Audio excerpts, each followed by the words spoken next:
Hello बच्चा, welcome to our channel Royal Classes. आज हम बात करने वाले हैं हमारे क्लास 11th के system of particle and rotational motion के बारे में। तो उसमें आज हम डिस्कस करने वाले हैं about the torque, a new word जिसका नाम क्या है हमारे पास, टॉर्क।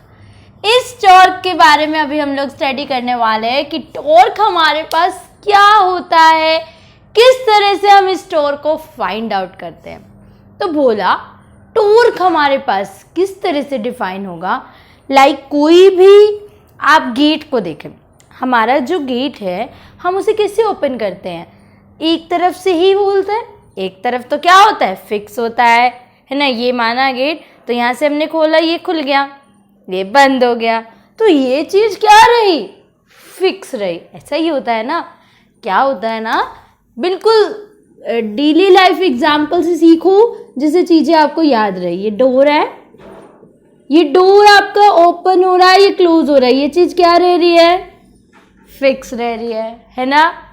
फिर क्या हुआ हमारे पास, ऐसे ही हमारा फैन है, जब हम फैन को ऑन करते हैं उसका सर्कुलर पार्ट जो है वो वहीं रहता है, बट उसके और वो किस में रोटेट होते रहते हैं और पार्टिकल्स, है ना। ऐसे ही है ना।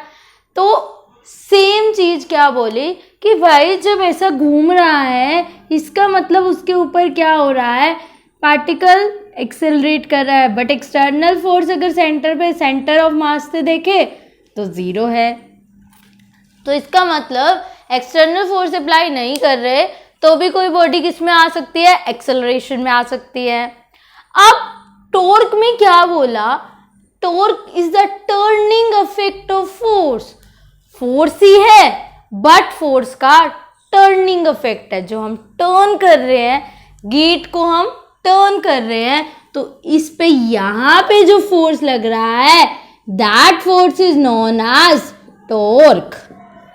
Torque is turning effect of force. Torque हमारे पास क्या होता है, torque is turning effect of force. Force के टर्निंग इफेक्ट को हम लोग क्या नाम दे देते हैं, टॉर्क। ठीक बात, टॉर्क के turning effect is known as force. तो यहाँ पे हमने क्या अप्लाई किया, फोर्स। क्यों अप्लाई किया, टर्न करते हुए, तो इस फोर्स का नाम हो जाता है torque. And this torque is known as turning effect of force and this torque is denoted by tau. This torque is denoted by tau. Tau हमारे पास क्या होता है, टॉर्क। अब इसके अंदर देखो फोर्स है, बट साथ ही साथ इस डिस्टेंस को भी, क्योंकि रोटेशनल एक्सिस तो यही हो गया, इस रोटेशनल एक्सिस के अराउंड घूमना, तो रोटेशनल एक्सिस से जहाँ तक का फोर्स, जहाँ पे फोर्स लग रहा है उसका डिस्टेंस r है, that perpendicular distance is r। तो टॉर्क हमारे पास क्या होता है, मैथमेटिकली अगर हम बात करें, torque is turning effect of force F cross R या फिर R cross F, force into perpendicular distance. Torque हमारे पास क्या है, फोर्स इनटू परपेंडिकुलर डिस्टेंस। इसको हम लोग क्या नाम देते हैं, torque. Torque is either force into perpendicular distance and this perpendicular distance is r, तो F क्रॉस R, या फिर इसको लिख देंगे R F sin theta।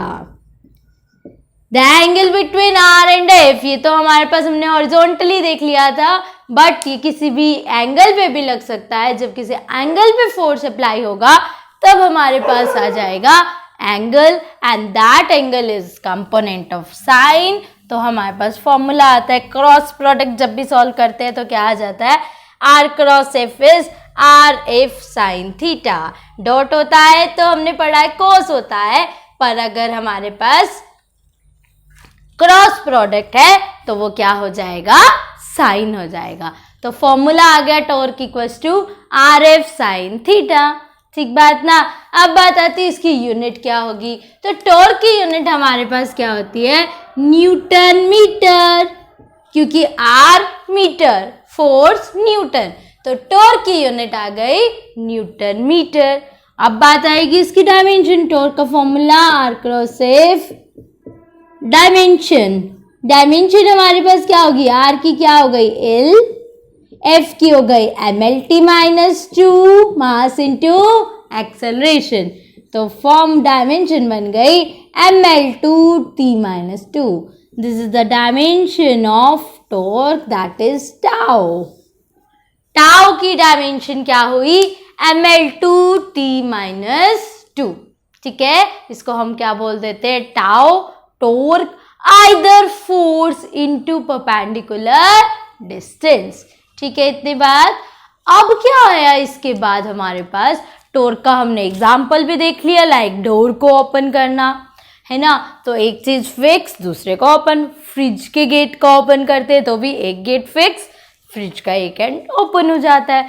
तो यहाँ पर क्या अफेक्ट हो रहा है, टॉर्क लग रहा है. अब इसी टॉर्क को अगर हम कार्टेशियन कोऑर्डिनेट में देखें, कार्टेशियन कोऑर्डिनेट का मतलब आर वेक्टर है, तो आर वेक्टर को हम क्या लिखते हैं, एक्स आई कैप, ऐसा ही है ना, याद आ गया, वाई जे कैप, जेड के कैप. एफ को भी क्या लिखेंगे, एफ एक्स आई कैप, एफ वाई जे कैप, एफ जेड के कैप, ऐसा ही लिखते हैं ना हमारे पास. अब हमें निकालना है टाउ, तो टाउ के लिए हम लोग क्या करते हैं, r cross f. R cross f मतलब matrices method, i j k, ऐसा ही होता है. अब आर की वैल्यूज पुट करी, एक्स वाई जेड, इसमें पुट किया f x i, f y j, f z k, है ना. अभी आई कैप की वैल्यू निकाला, आई कैप की वैल्यू हमारे पास क्या आएगी, y into F Z minus F Y Z into F Y, है ना, minus J cap X into F Z minus Z into F X plus K cap. K cap क्या हो जाएगा, X into F Y minus Y into F X. इस पूरे को हम लोग क्या बोलते हैं, it is a formula for tau, that is torque. Torque का फॉर्मूला आ गया आर क्रॉस एफ या फिर आर एफ साइन थीटा. और अगर इसको पोलर कोऑर्डिनेट या फिर हम बोले कि पोलर कोऑर्डिनेट मतलब एंगल्स के साथ लिखना, कार्टेशियन कोऑर्डिनेट में लिखना मतलब एक्स वाई की फॉर्म में लिखना, तो एक्स वाई की फॉर्म में आएगा Y F Z minus Z F Y minus J cap X F Z minus Z F X plus K cap X F Y minus Y F X. ठीक है, तो ये बेसिकली हमारे पास क्या था, अबाउट द टॉर्क. टॉर्क होता क्या है, that is turning effect of force. ऐसे ही अब हमारे पास क्वेश्चन आ जाएगा, आर की कोई ना कोई वैल्यू दे रखी है, एफ एक्स की भी कोई ना कोई वैल्यू दे रखी है और टाउ निकालो, तो आप टाउ निकाल देंगे with the answer newton metre. Newton is for force and metre is for yes perpendicular distance. याद रखना है, टॉर्क हमेशा क्या होता है, फोर्स इंटू परपेंडिकुलर डिस्टेंस. इसके बाद क्या आता है, क्या पावर एसोसिएटेड होती है with the torque. What is the power associated with the torque. ठीक है, पावर एसोसिएटेड विद टॉर्क निकालो. तो हमने क्या देखा, हमने बोला जो हमारे पास सिंपल पावर होता है वो क्या होता है, power is work done upon time, है ना. पावर क्या होता है हमारे पास, वर्क डन अपॉन टाइम. और वर्क डन क्या होता है, फोर्स इनटू डिस्प्लेसमेंट, ऐसा ही पढ़ा है ना हमने. तो यहाँ पे हमने क्या देखा, हमारा जो फोर्स इनटू डिस्प्लेसमेंट है, एफ इनटू फोर्स, फोर्स यहाँ पर क्या आएगा हमारे पास, टाउ थीटा बाय में टी, और बाय में टी मतलब हमारे पास क्या आ गया, पावर हो गया. ठीक है, तो अभी हम लोग क्या करा, हमने सिंपल एफ का फॉर्मूला, वर्क डन का फॉर्मूला देखा. वर्क डन का फॉर्मूला क्या था, force into displacement. Work done का फॉर्मूला क्या होता है, फोर्स इनटू डिस्प्लेसमेंट. डेरिवेटिव कर दिया, differentiate with respect to t. T के विद रिस्पेक्ट दोनों को हम डिफरेंशिएशन कर रहे हैं, तो यहाँ पे क्या आ जाएगा, D W by D T equals to F D F by D S, F को वैसे ही लिखो constant, D S by D T. तो D W by D T तो पावर आ गया. फोर्स को एंगुलर में क्या लिखते हैं, टाउ, और डी एस, एस को क्या लिखते हैं थीटा, पहले इसको चेंज कर दो tau D theta by D T, और D theta by D T तो क्या होता है हमने पहले ही पढ़ा था ओमेगा, तो पावर का फॉर्मूला हो गया टाउ ओमेगा। ठीक है, क्या पावर होती है इन एसोसिएटेड विद टॉर्क, अब हमें टॉर्क गिवन होगा omega that is angular velocity, वो हमें गिवन होगी, we have to find out the power, power हम इस तरह से फाइंड आउट कर लेंगे। ठीक है, तो बेसिकली ये क्या था about a new word that is torque, torque is a turning effect of force, force का जो टर्निंग इफेक्ट दिखा रहे हैं उसको बोल देते हैं टाउ, और उसी तरह से हमने उसका फॉर्मूला निकाल दिया। ठीक है, तो इसी तरह की वीडियो को देखने के लिए चैनल को लाइक शेयर एंड सब्सक्राइब करना बिल्कुल भी ना भूले। Thank you.